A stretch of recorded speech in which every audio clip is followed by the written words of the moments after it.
2, 1. Mr. Speaker, ladies and gentlemen, if we learned anything from Lilo and Stitch, it's that Ohana means family, and family means no one is left behind or forgotten. And a core part about family, a fundamental part about relationships, is the bedrock of truth, transparency, and accountability from all parties. I understand where side proposition is coming from. They're motivated by a good intention to be able to preserve the peace, to be able to shield and protect that child in order to be able to make things as smooth and lubricated as possible. But that in and of itself, as what my partner pointed out, is a very selfish decision at the point in which you make that on behalf of the child. Because the interesting towards the latter part of the previous speaker's speech was that, the point in which they turn 18 is the point in which they can leave and stuff. And in a perfect world, we don't want to wreck families, right? But how many foster families, how many kinds of foster parents and adopted children tend to have some sort of dysfunction? A lot. That's why my POI was also talking about the reality of there being a process to be able to communicate with your social welfare agent or the one who places you in that family to be able to say things like, my foster parent hit me, my foster parent abused me, I'm not happy here because it's kind of weird. So I think those particular interests, I'll take it in a bit, those particular interests in and of itself become a mechanism for them to be able to opt out. Whether they opt out as a child or as the previous speaker communicated, whether they opt out when they're 18, can only happen at the point in which they know about this. And I think that's a harm we're willing to take in order to allow these people a chance to be able to live a true life. Yes, go ahead.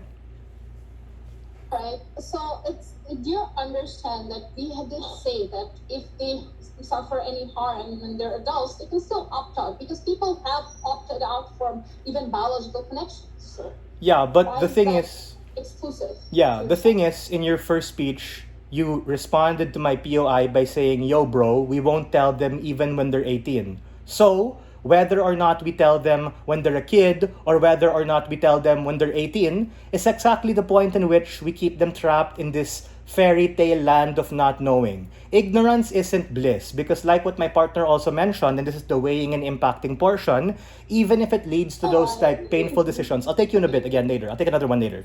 In order for you to really be able to live an actualized life, you need the most amount of data points. Meaning, sure, the child might freak out, they might be scandalized, oh my gosh, but what if they find out some other way and all of the harms you accuse our side of backfires and literally happens on your side? Take a look at social media, take a look at the ability of people to be able to hire private investigators or lawyers. Guys, in this world today, it's like really freaking hard to be able to hide anything. And the point in which people go through like puberty or finding themselves when they have a quarter life crisis is exactly the point in which we need to be able to be cognizant of those particular realities and allow them that journey instead of robbing them. Because here's the kicker and the comparative. What if you telling them makes them love you and like you more because you're telling them the truth? Side-opening government is so scared about the worst outcome that they make that decision for them. But on opening opposition, whether you choose to like fuck off from that relationship because you don't like them for whatever reason, or whether you choose to like care and like them more, actually makes that relationship better when you're able to go through those motions and experiences. POI? Yeah, go for it. All right. So again, this the thing about opting out is not really exclusive on either side. As I've said, people can opt out even when knowing that it's their biological parents, and people have done that before if they're in a bad situation. So the thing about danger and opting out, I think it's past 15. Yeah, so I get your point for sure. My response is that them knowing the truth in itself is a tipping point of them being able to opt out. Meaning you're correct. On your side, if they don't like the circumstance, they can also opt out. But I also recognize that the fact of you telling them or not telling them as a kid or as an adolescent, in and of itself might be a tipping point for them to want to bounce for whatever reason, right? And I think it's completely valid and justified. Let's mech this out. Let's talk about how this process is going to go. You can tell them either as a kid or you can tell them as an adolescent. Let's talk about the first scenario, telling them as a kid. I think it's actually more strategic to be able to tell them as a kid because they're in their formative years of understanding how the world works, and you can actually condition them to how it's like to be able to be in that family. Meaning, hello, Johnny, something really bad happened to your parents. We're here to take care of you. We care and love you, and we are still a family. A family is not solely defined by blood.